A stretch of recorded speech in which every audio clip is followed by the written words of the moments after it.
embrace all voices with honest and civilised conversation.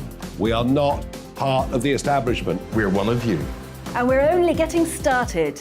Join us on GB News, the People's Channel, Britain's news channel.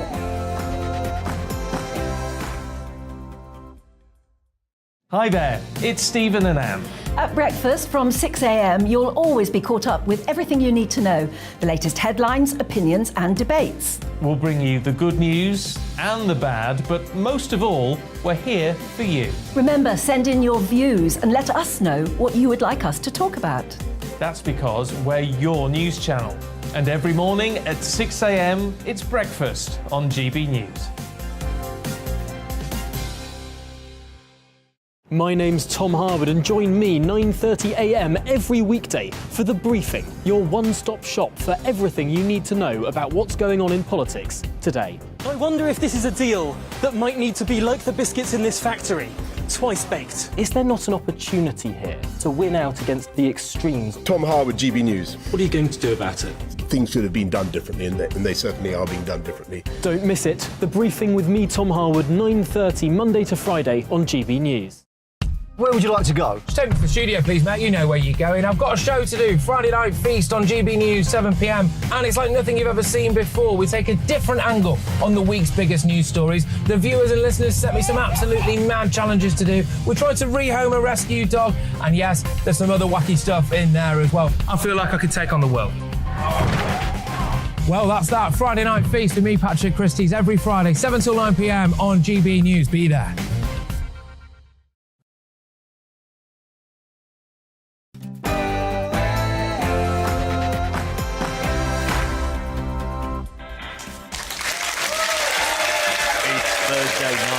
And this is Farage at Large, live from Redcar. Please welcome your host, Nigel Farage. Good evening, it's Farage at Large. We're in Redcar, up on Teesside. It's a red wall seat. We've got Jacob Young, the local MP, with us. We'll be talking about steelworks. Does immigration still matter? We'll debate everything. We'll have Wayne Sleep joining us, a famous Teessider for Talking Pints. But before all of that, let's get the news with Polly Middlehouse.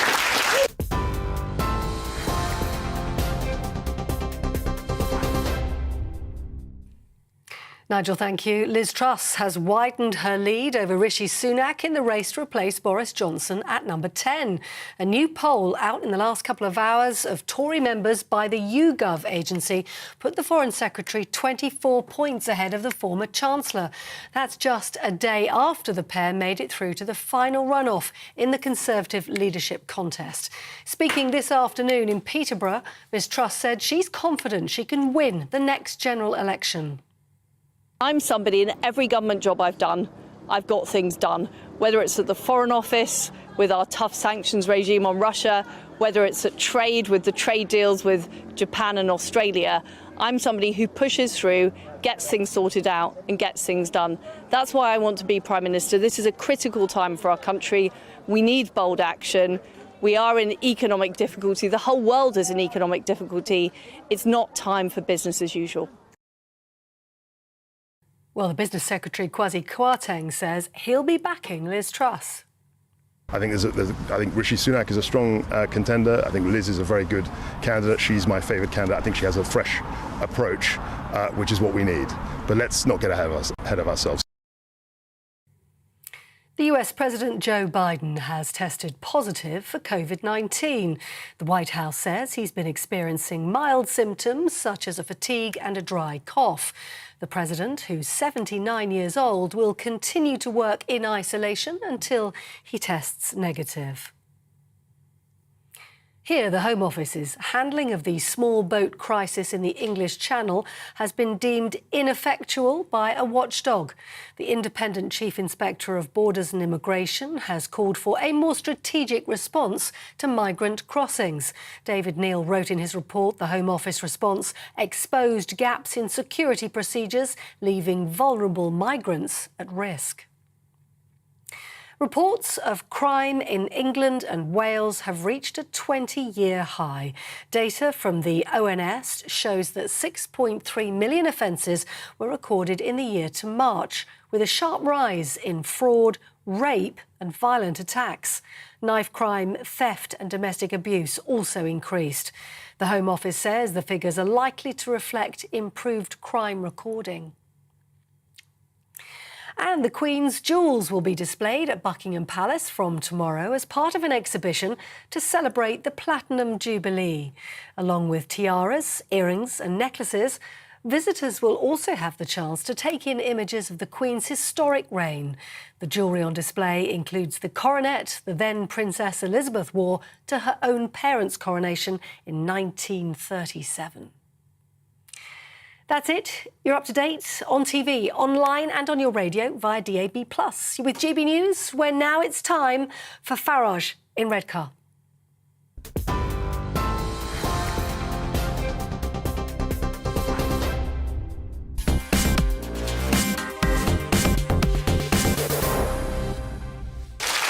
Good evening. I'm here tonight with Farage at Large, and we are in Redcar. Yes, we are absolutely in one of the most important bricks in what became that Conservative red wall. You know, word association test. Redcar, Conservative MP, no, it doesn't work, but it did in 2019. I wasn't that surprised. I'd seen areas like Redcar, I'd seen Teesside in the referendum, big votes for Brexit, a sense of alienation from the Labour Party, particularly Jeremy Corbyn's led Labour Party, which didn't look to be that patriotic. And hey, they were voting UKIP, Brexit Party, all sorts of different parties up here. Something felt up here that London had become completely and utterly disconnected. Well, of course, what we've had for the last few months is a psychodrama going on within the Conservative Party, and we'll be here today with Jacob Young, who is the Member of Parliament now for Redcar. We'll talk to him about that and many other things. But just bear this in mind at home. Back in 2015, the steelworks here in Redcar closed. It had a catastrophic effect, not just on those men and women working in the steelworks, but actually the supply chains, the knock-on in the whole area. It was devastating. And when you come to understand that one of the reasons that steelworks closed is because we have some of the most expensive energy prices in the world, and you realise that steel production just went straight to India, where the steel was produced under lower environmental standards, and then many of the products shipped back to England anyway. You realise we have been pursuing an absolutely crazy industrial policy, and it's towns like Redcar that have paid the price. Now, in the wake of all of that, I wasn't surprised they voted Brexit. I wasn't surprised they voted for a new start. And we will, during the evening, talk about the relative merits of Rishi Sunak and Liz Truss. But isn't it interesting? Thus far in the debate, it's all about tax. Should taxes stay where they are, or should taxes go down? But there's one issue, and I've campaigned for years all over the North East, and I believe one of the big reasons the North East voted for Brexit, gave absolutely the benefit of the doubt to Boris Johnson and his candidates in 2019, is they believed that Brexit would get us back control of our borders.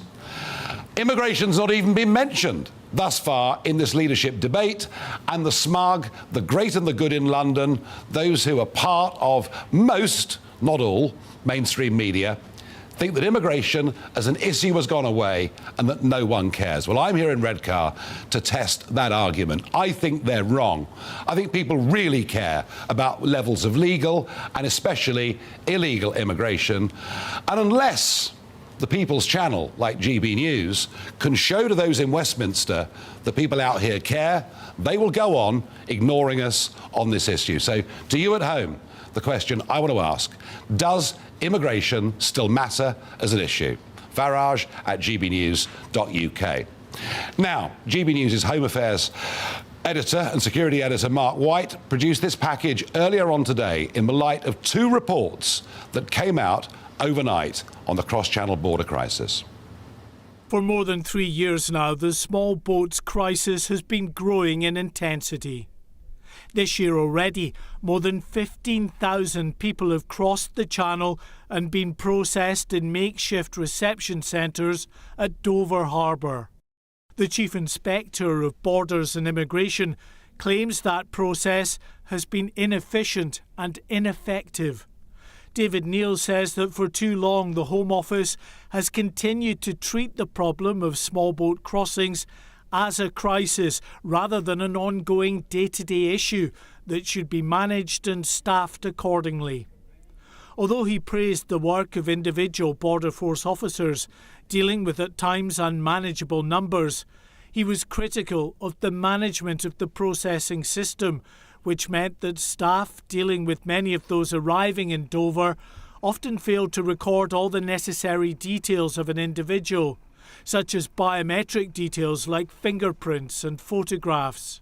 The Chief Inspector of Borders revealed that 227 asylum seekers had disappeared from secure hotel accommodation in the 4 months to January this year. They haven't been found, and authorities did not have biometric details for many of them. In fact, over one 5-week period, when 57 asylum seekers ran off, Border Force didn't have fingerprints or photographs for 2/3 of them. The Home Office said that since David Neal's inspection, new processing facilities have come on stream, that those arriving in Dover and elsewhere are much more efficiently processed. However, Shadow Home Secretary Yvette Cooper said she was sceptical of those Home Office claims, especially as the inspector's report was released on the final day of Parliament, giving MPs no time to question officials on any improvements they claim to have made. Mark White, GB News. Well, I don't know about you, I find that absolutely disgraceful and I think dangerous as well. Well, joining me to respond to that and much else besides is the local Member of Parliament for Redcar, Conservative MP, Jacob Young. Jacob, welcome. Now, I think you were just about the biggest surprise of the 2019 general. How surprised were you? Well, I was supposed to be on nights on the day of the election count, and I turned up at the count thinking, I've started with nothing, finished with nothing. And, the rest was history. I remember calling my shift manager saying, I'm sorry, I'm not going to be at work on Tuesday. And he said, yeah, I know we're watching you on the telly now, mate. So yes, it was remarkable. Yes. And now you sit here, a couple of years on, yep, as an MP who was swept in on a tide of Brexit, on a slight mood of rebellion against what London was doing, and in particular, border controls, which I know folk in the North East feel very, very, at least I think, they feel very strongly about. And you just saw that report.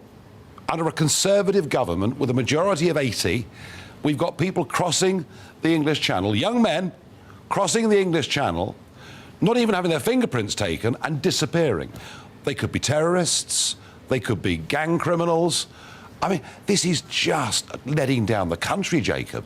Well, it is, Nigel. I don't dispute that at all. And it's your government, your party. Well, I know, but as I say, I've called this out a number of times in Parliament, and I remember the first time I did it, about 2 years ago, I spoke in a debate in Westminster Hall, and I was lambasted by local Labour politicians, one of the MPs locally and local councillors here, about talking about issues that are hundreds of miles away from us. That's what they said.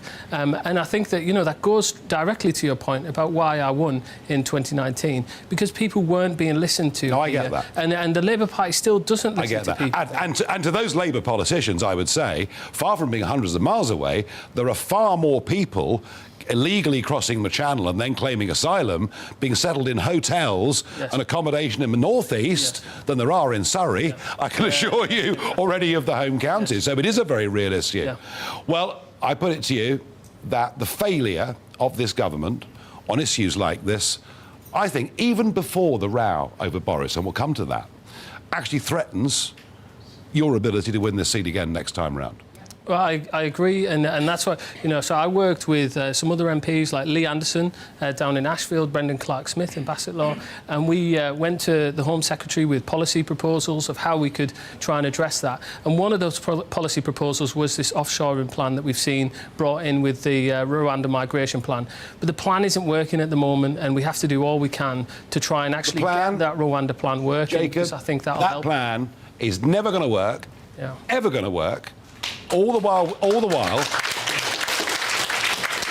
while we stay part of the European Convention on Human Rights, which has been incorporated into law in the Human Rights Act. Now, in the leadership contest, Suella Braverman, I know she got knocked out, but she had the guts to say we should leave ECHR. We should, to coin a phrase, complete Brexit. I've been using that phrase on this show, and if Tory candidates, some of them want to use it, I'm delighted. Kemi Badenoch, I thought, said some very interesting things. Yes. Didn't make it through, but said some interesting things. Brilliant. But do you think either Liz Truss or Jacob Rees-Mogg have got what it takes to deal with this crisis, honestly? Well, both Liz Truss and Rishi Sunak have said that they're willing to look at the ECHR. To look at it? Well, yeah. Oh, wonderful. Oh, isn't that great? They've said nothing's off the table, and I believe them when they say that. And you mentioned the British Bill of Rights and changing the definition of the Human Rights Act in UK law. And so the government's announced today that's going to be debated on the 12th of September. So we are progressing with that, and that's whoever the Prime Minister will be on the 5th of September. We're still going to be debating that policy then. And I think you're quite right, though. We have to look at everything, and we can't take anything off the table in trying to solve this problem because of the things that we've just heard. Jacob, I think the time for looking's gone. Yeah. I think the time's come for acting. I think the time's come for doing things. But anyway, you initially were very supportive of Boris Johnson in the motion of confidence debate, but I think in the end even you kind of gave up on Boris. I guess history will say it was a terrible waste. Yeah. Because he had this massive majority, the opportunity to really do things and change things, and his own dishonesty in the end brought him down. We now have Liz Truss versus Rishi Sunak. Who are you behind? Well, firstly, I think Boris was an incredible politician, and he listened to working class people in a way that I've not heard other politicians be able to connect with them and give them that sense of worth, and I pay tribute to him for it and the things that he did in terms of breaking the Brexit deadlock, etc. Personally, I'm supporting Rishi Sunak because of the efforts that he's made in Teesside, whether that's the Freeport policy here, whether that's bringing the Treasury to Darlington, whether it's bringing the UK Infrastructure Bank down the road to Leeds. But I think, what we've been able to see over the last few weeks is the immense talent in the Conservative Party. You mentioned Kemi Badenoch, and we got a cheer in the room for Kemi Badenoch. We got a cheer for her. Yeah. We haven't had much of a cheer for Rishi Sunak so far that I could hear. I mean, as I said, I think what we've been able to demonstrate is the talent that we've got, and you look at the opposition. I'm not talking about a bunch of nobodies. No, well, maybe that helps them. Yeah. Maybe being boring is quite good after years of Boris Johnson. This town devastated, obviously, by the loss of that plant and those jobs, and I talked about that earlier on. Green taxes, green jobs. Well, there are a few green jobs in Redcar, but they don't even begin to replace what was lost through steel. We've got everyone in this room paying a 25% surcharge on their electricity bills through environmental and social obligations. We've got British industry like steel, what's left of it, paying far too much for its energy. We've got a government that refuses to be self-sufficient on energy. And you're backing Rishi Sunak, who says none of those taxes can come down. What can you offer to people at Redcar if Rishi Sunak wins? So I think a few things. Firstly, you touched about the collapse of the steel industry there. One of the reasons, as well as the energy costs that we face, one of the reasons was the fact that we were still in the EU.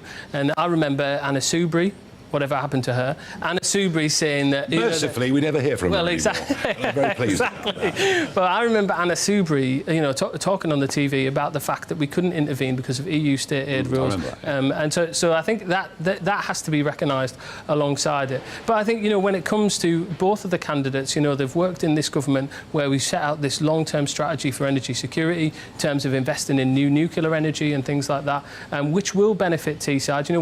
We've got a power station at Hartlepool. We want to see a new power station there going forward. So I think, the future is bright, but we have to embrace these new technologies. But your man Rishi's going to lose, isn't he? Liz Truss is going to win it by a mile, isn't she? Well, I think it's all to play for. We've got another month until we find out who the next Prime Minister is. And Rishi's been able to tighten some of those polls over the last few days, and I hope he's able to. Well, we'll see. But I want to say to you, Jacob Young, one of the youngest MPs in the House of Commons, it does take a certain amount of guts to come on live TV in front of your constituents, and thank you for coming along to see.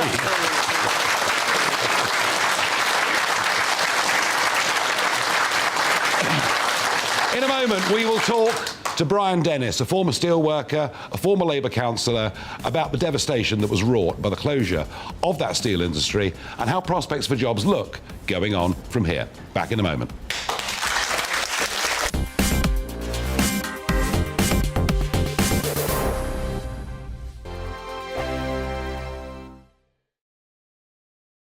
We are GB News. We're right across this great nation. On TV. On radio. On digital. Absolutely everywhere. We don't talk down to you.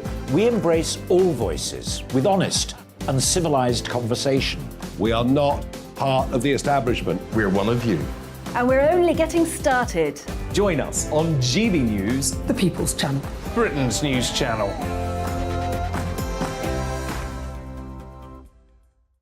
Hi there, it's Stephen and Anne. At breakfast from 6 a.m, you'll always be caught up with everything you need to know, the latest headlines, opinions and debates. We'll bring you the good news and the bad, but most of all, we're here for you. Remember, send in your views and let us know what you would like us to talk about. That's because we're your news channel. And every morning at 6 a.m, it's breakfast on GB News. My name's Tom Harwood, and join me 9:30 a.m. every weekday for The Briefing, your one-stop shop for everything you need to know about what's going on in politics today. I wonder if this is a deal that might need to be like the biscuits in this factory, twice baked. Is there not an opportunity here to win out against the extremes? Tom Harwood, GB News. What are you going to do about it? Things should have been done differently, and they certainly are being done differently. Don't miss it. The Briefing with me, Tom Harwood, 9:30 Monday to Friday on GB News. Where would you like to go? Just take me to the studio, please, Matt. You know where you're going. I've got a show to do. Friday Night Feast on GB News, 7 p.m. And it's like nothing you've ever seen before. We take a different angle on the week's biggest news stories. The viewers and listeners set me some absolutely mad challenges to do. We tried to rehome a rescue dog. And yes, there's some other wacky stuff in there as well. I feel like I could take on the world. Well, that's that. Friday Night Feast with me, Patrick Christie's, every Friday, 7 till 9 p.m. on GB News. Be there.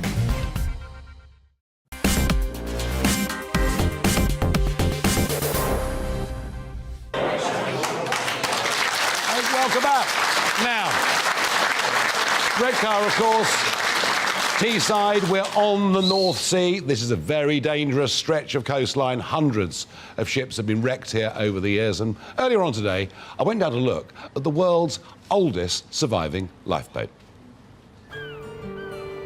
So today's Farage at Large is in Redcar, right up here in Teesside, right up on the top of North Yorkshire. We're on the North Sea.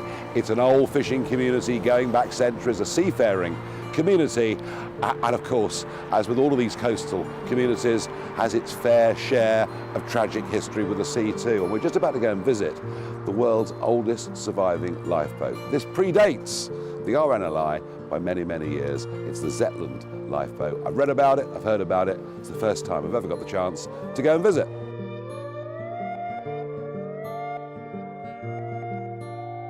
Yeah, so you realise, go back to 1800, things like the Plimsoll line hadn't even been invented. Very overladen ships coming through the North Sea, not just British, Dutch, Danish, all sorts of other countries. And so you've got a really serious problem with loss of life at sea. Similarly, fishermen getting into trouble.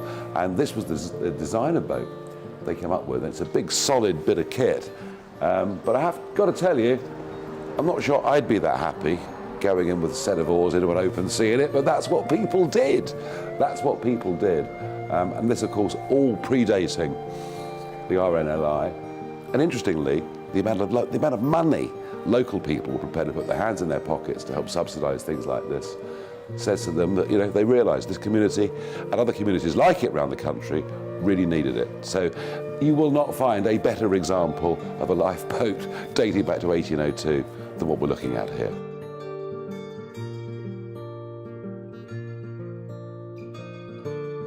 And I've got to tell you, you look at all the expeditions they went on, you look at the images, the pictures, and you realise the incredible things that people will do off their own bat to save others. It's actually quite an inspiring story in many ways.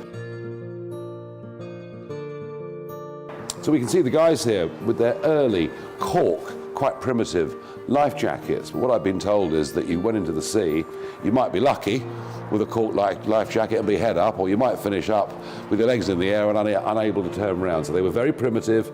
It was just a beginning. And we can actually see a very good example of one on the wall just over here.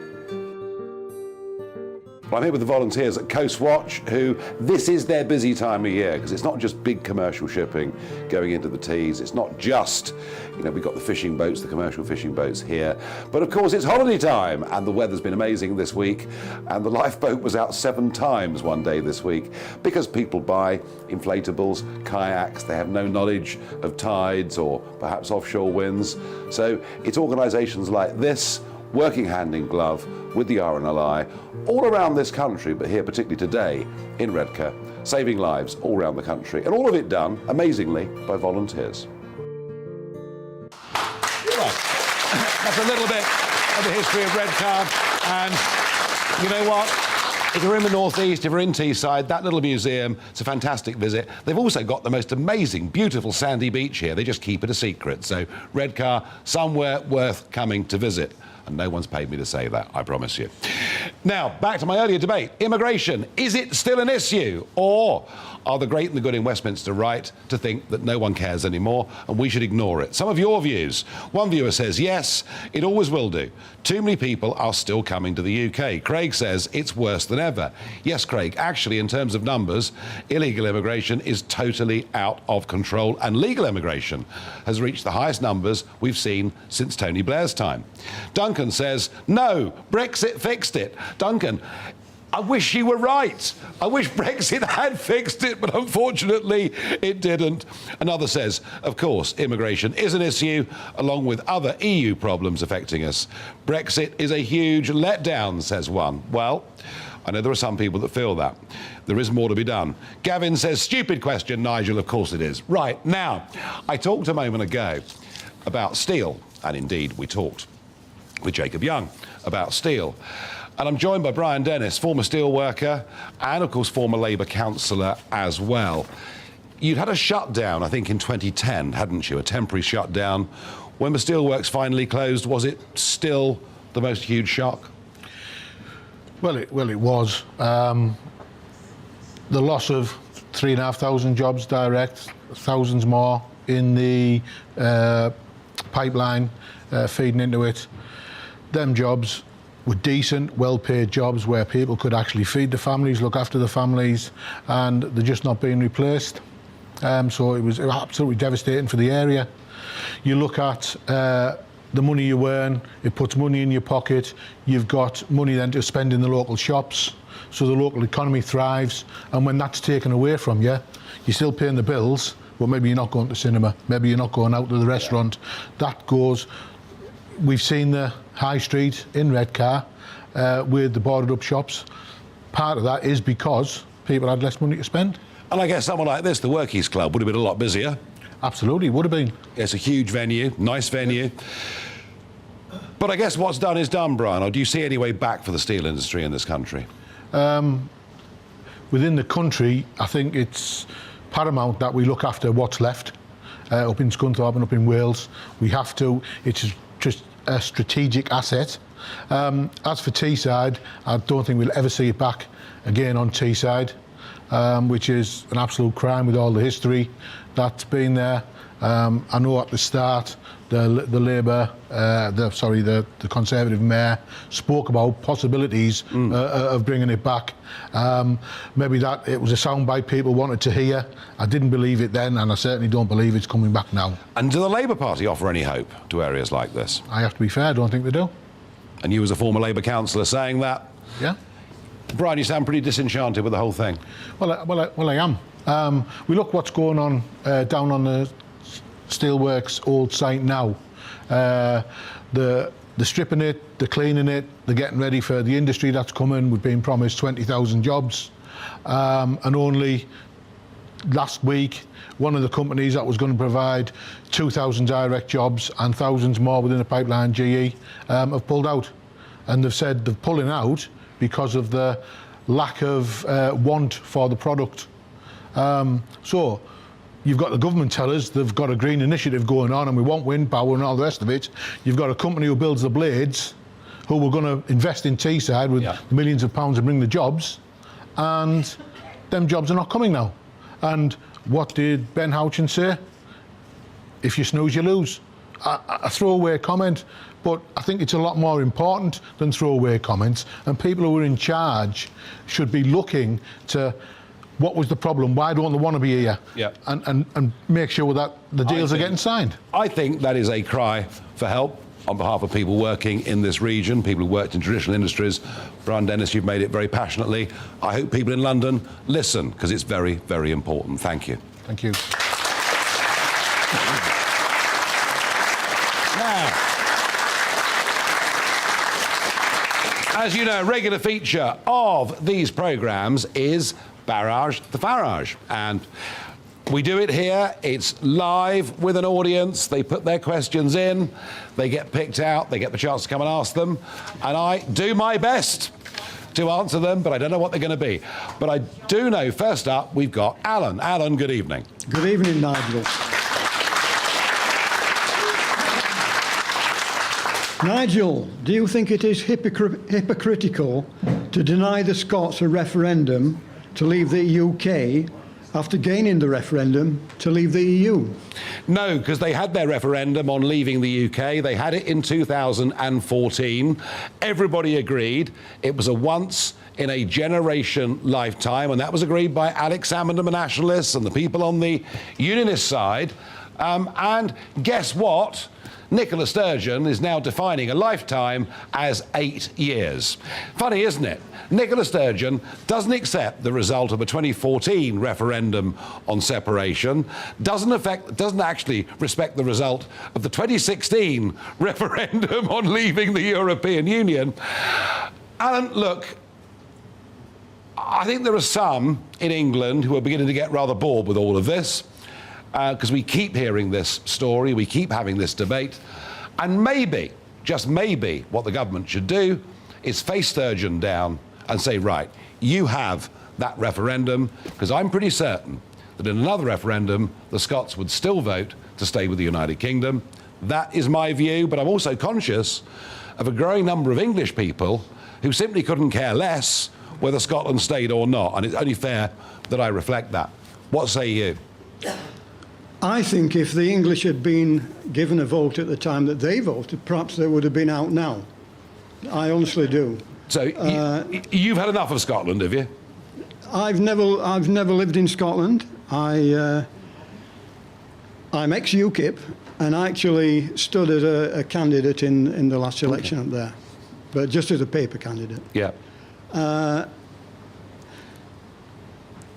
I think they should be given another chance of voting again in a referendum. I cannot understand that they wish to take back control and then give it to the EU. No, nor can I. No, I agree with you. I agree with you. No, Alan, thank you. Thank you. If they wish to make their bed, then they have to lie. No, Alan, thank you. I get it. And I think at some point in time, just to stop the noise from Nicola Sturgeon, we may have to face her down. Thank you. Let's move on to Clive. Clive, good evening. Good evening, Nigel. Do you think the mechanism for choosing a leader, as in the current situation, is flawed / rigged? And should it be the membership be given 4 candidates and not 2 candidates? Well, I have to say to you, Clive, maybe there's a bigger question people are asking themselves in pubs and clubs up and down this land tonight as we speak, which is, why is it only 160,000 people who get to choose the next Prime Minister? We've got about 6, I think, in this great big crowd in this room. And people feel a bit alienated. I mean, we had TV debates, a couple of TV debates, and they were cancelled, upon which almost no one watching could actually have a vote. So that debate. I think as far as the Conservative Party is concerned, look, guess who's got through? the Foreign Secretary and the Chancellor of the Exchequer. Isn't that a really big shock, Clive? Aren't you really, really shocked and surprised? Look, it's all a bit of a nonsense. Truss is going to win. Whether she keeps to her promises remains to be seen. Thank you. Let's go to Diane. Diane, good evening. Hi. When Boris Johnson made his final speech in the House of Commons, he finished off with "Hasta la vista, baby." Yeah. Do you think, or see you later, do you think that's his final... Did you think he'd make a comeback? And how do you think he'd set a comeback up? Well, there is speculation about, political comebacks, and you're talking to somebody here who came back having said he'd never do it again. A little bit like Steve Redgrave rowing, if you ever see me again in this boat, shoot me. I don't think Boris will come back, and I'll tell you why. For all his good qualities, and Jacob talked about his good qualities, which he does have. He can be quite fun and entertaining, and he did get one or two big calls right. Do you know something? What broke between Boris and a huge number of people in this country is something called trust. And once that trust has gone, I don't think it can ever come back. Yeah. Do you? No, I agree. Thank you very much indeed.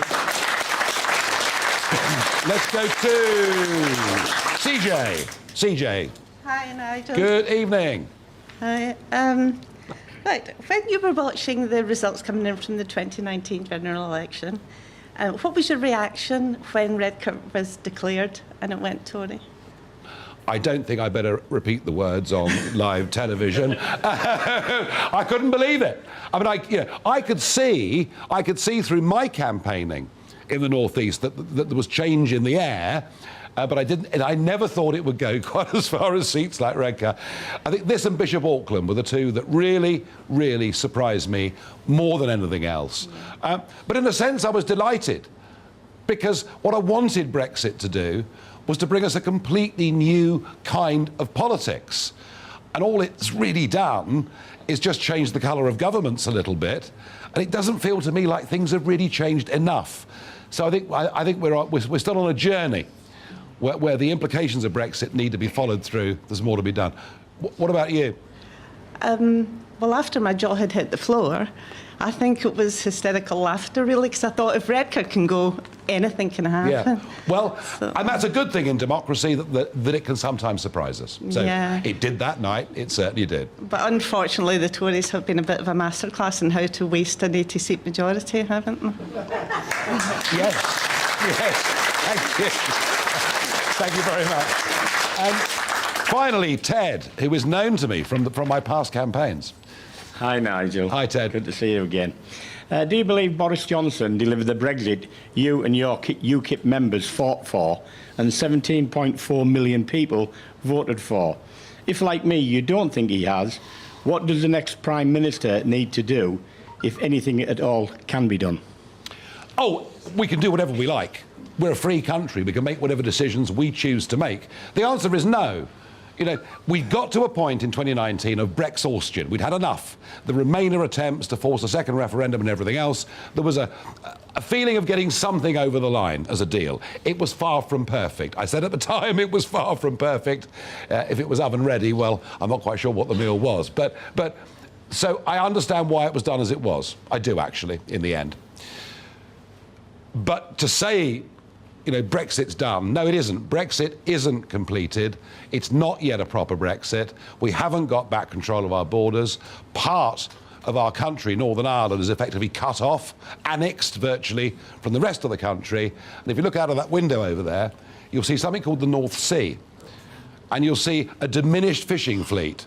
Here, at Redcar, they're going out catching crab and lobster, and that's fine. There's barely a boat here catching whitefish because we haven't taken back our territorial waters in the way that Norway has.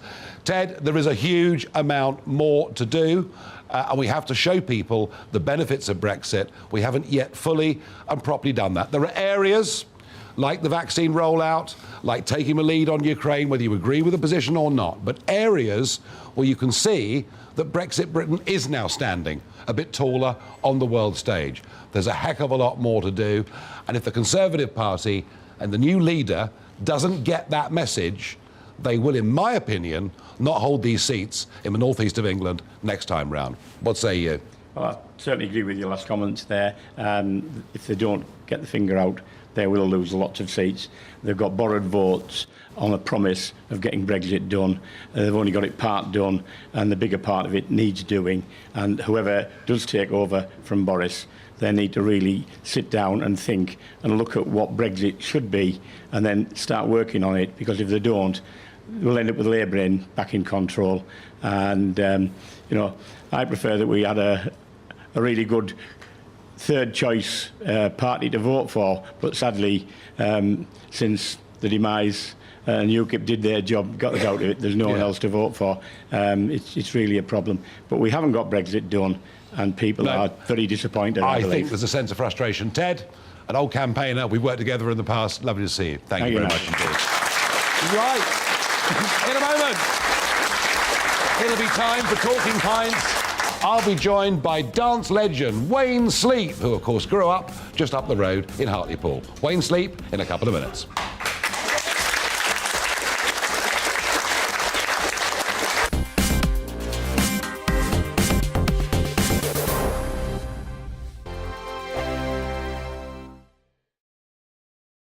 We are GB News. We're right across this great nation. On TV. On radio. On digital. Absolutely everywhere. We don't talk down to you. We embrace all voices with honest and civilised conversation. We are not part of the establishment. We're one of you. And we're only getting started. Join us on GB News, The People's Channel. Britain's news channel.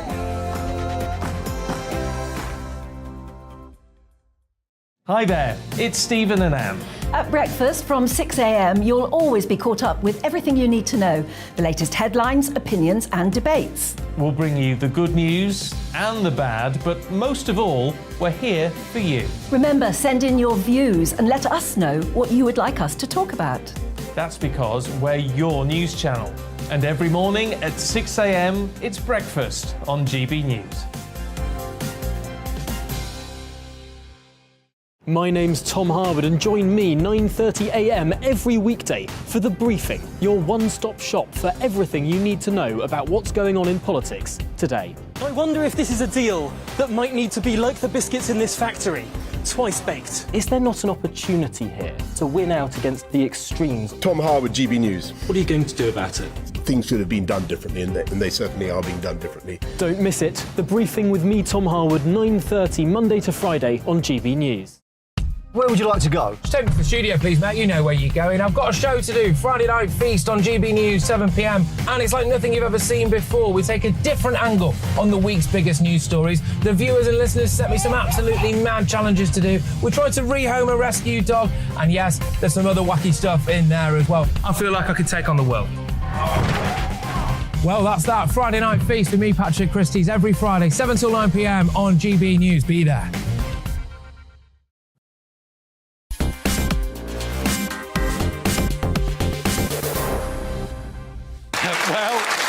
It is time for Talking Pints, and I'm delighted to be joined by dance legend Wayne Sleep. Wayne, welcome to Talking Pints. Cheers, I can just about reach it. I think it's bigger than me. Cheers. For those that don't know, Wayne is 5'2", but and shrinking. But being 5'2" hasn't stopped you doing anything, has it? No, I mean, it was a terrible thing, because I was brought up in Hartlepool in County Durham, and I'm from Plymouth, but we moved here when I was 5 years old. And I went to a dance school, and I wanted to be Fred Astaire or Gene Kelly or something like that.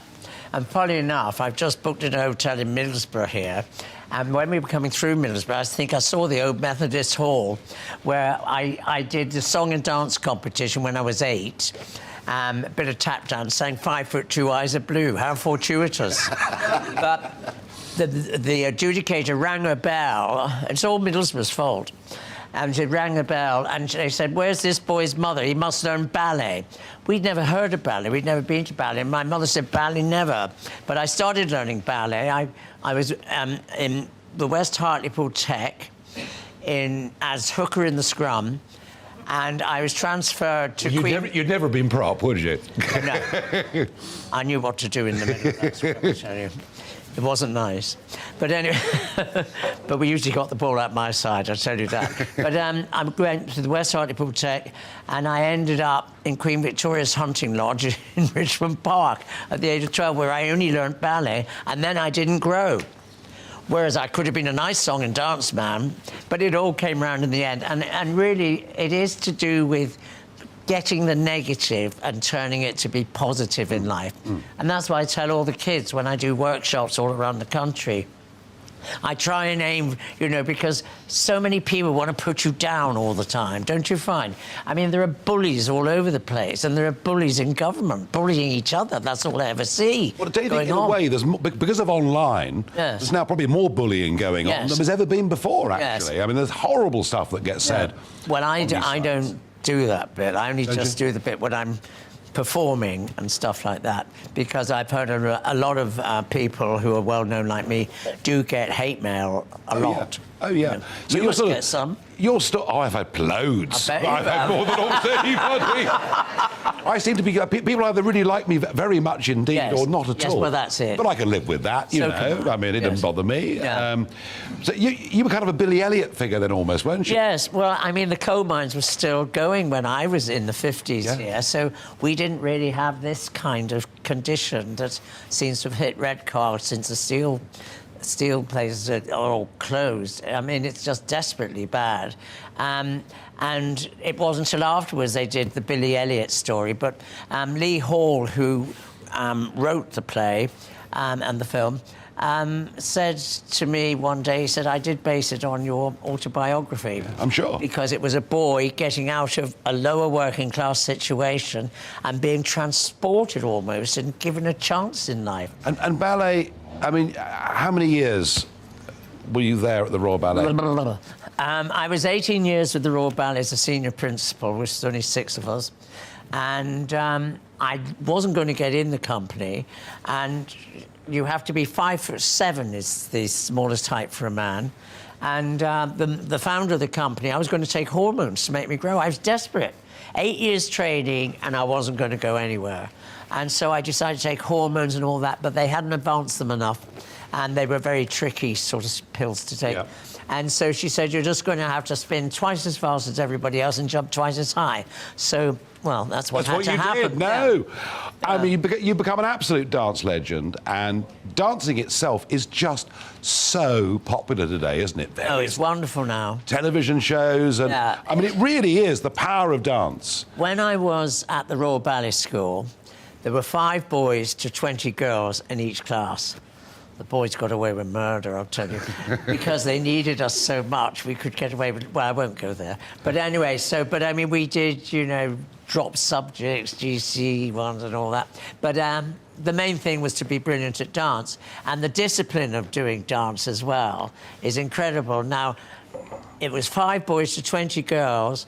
Now it's 50% boys at the Royal Ballet School and 50% girls. I mean, that is a huge turnaround. And the training for the boys now, I mean, they are rocketing sky high. I mean, I'm glad they couldn't do what I could do in those days, everybody, but a lot of them could do what I did then now. But a lot more. Physically. Yes.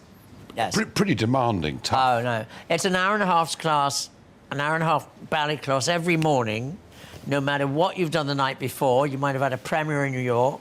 We used to do 3 months tours of America, 8 shows a week, Hollywood Bowl, San Francisco Opera House, then back to St. Louis, 120 degrees, but you always have to be in class the next morning, else in a couple of weeks, the seams will show. And you can't do without it. And you're always learning. Never think you know it all. And you've gone, you know, you've done that high art form. Yes. But you've also been in the Big Brother household and done, done all sorts of television. Money makes the world go. But you have done an enormous amount of TV, and acting, and do you enjoy diversifying? Well, the thing is, if I'd stayed with the Royal Ballet, I would have ended up probably doing a tarantella for the rest of my life, following myself around a little pond. And I knew that I had to get well known. And to get well known, television is the only way to do it. Yeah. And so I started appearing on Morecambe and Wise and things like that.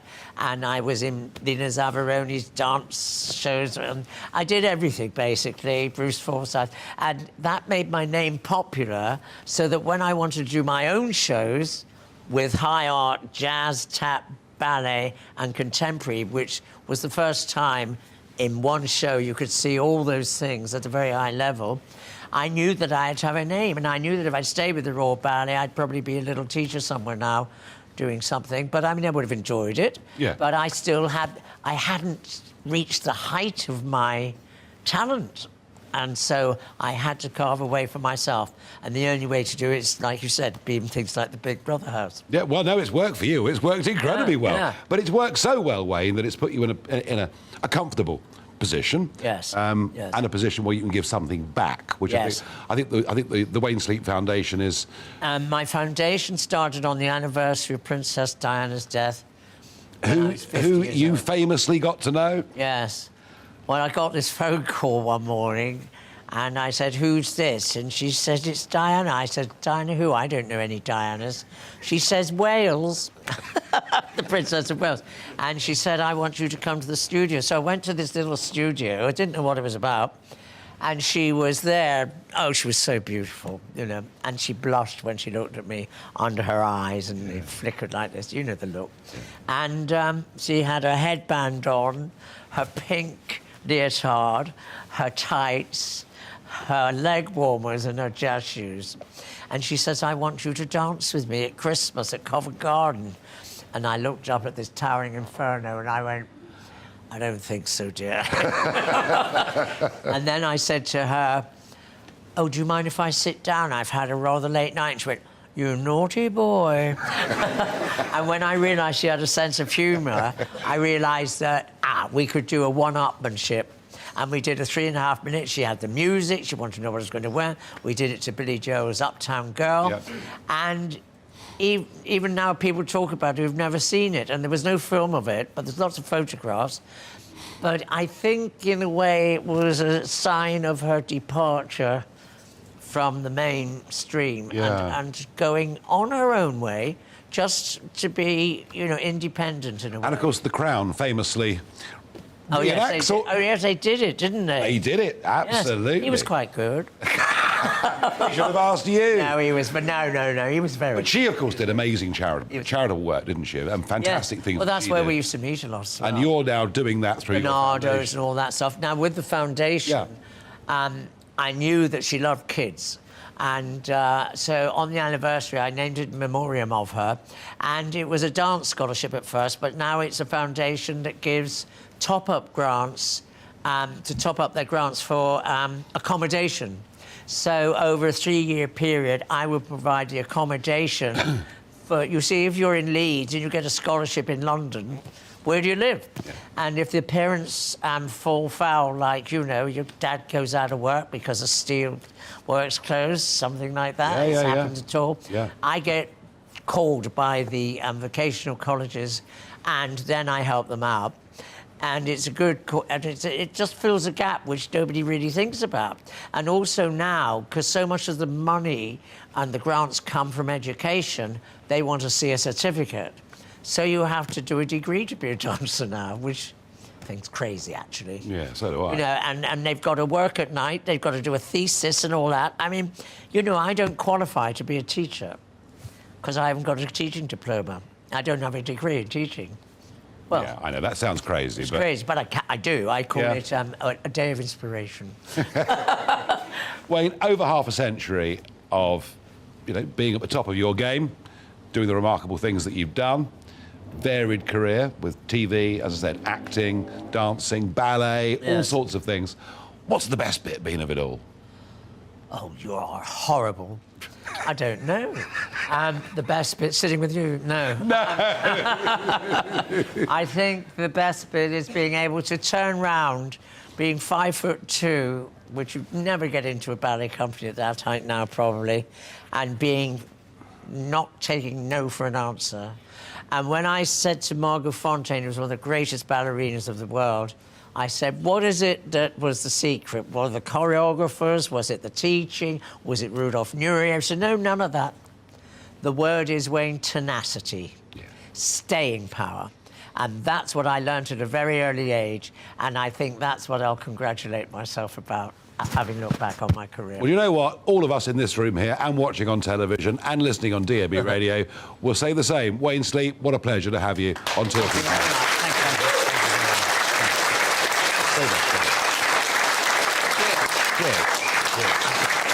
Now, we've enjoyed coming to Redcar. We hope Redcar's enjoyed us coming to them, but we're not quite finished yet. I will be on the 4th of August, that's 2 weeks from now, down in West Sussex at Bognor Regis. Farage at Large in Bognor Regis in 2 weeks' time. If you want to come to Bognor in 2 weeks' time, go to the GB News website, gbnews.uk, and go there right now. Now, we like to find a local band, a local singer, to finish the show off. And we've done very, very well here with Platinum the Band, the lads here from this town, and they're going to play. And we thought this was appropriate because there's no doubt that the contest between Sunak and Truss is going to get nasty. It's going to get ugly. So the Kaiser Chiefs, I predict a riot. It was brought to you by Platinum the Band.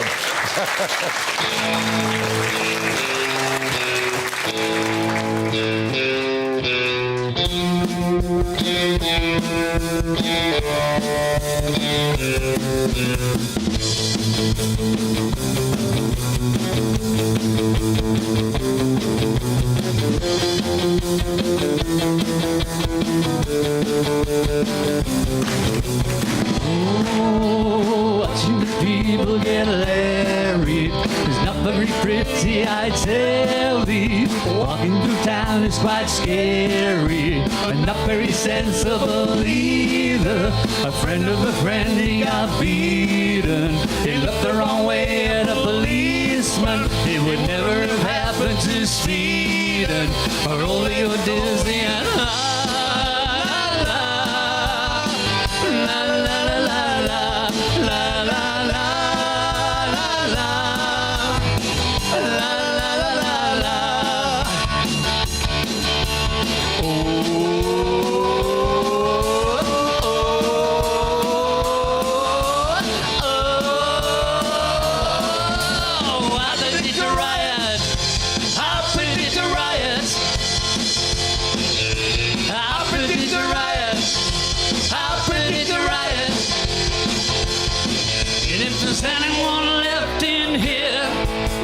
doesn't want to be out there. I predict a riot. I predict a riot. I predict a riot. I predict a riot.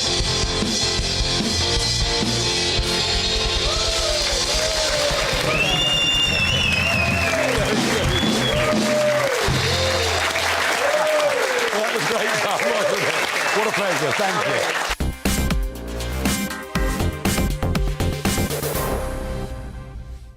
Good evening, Alex Deakin here with your latest weather update from the Met Office.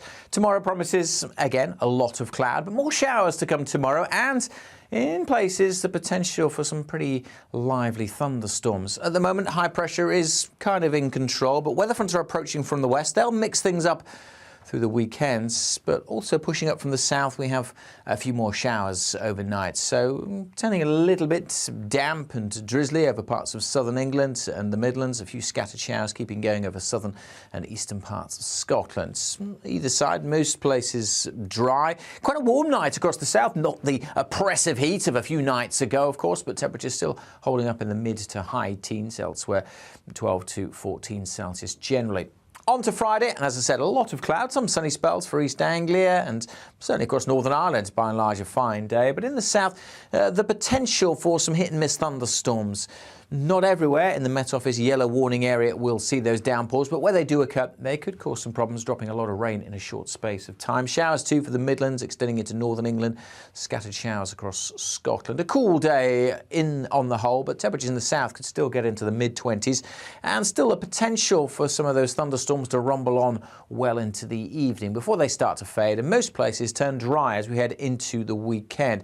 Notice, however, those weather fronts are starting to move in, so it's far from dry on Saturday across Northern Ireland. Outbreaks of rain here pushing into western Scotland and maybe the west coast of Wales too. Many central and eastern areas dry and bright on Saturday. Some good spells of sunshine and warming up, actually. Temperatures again in the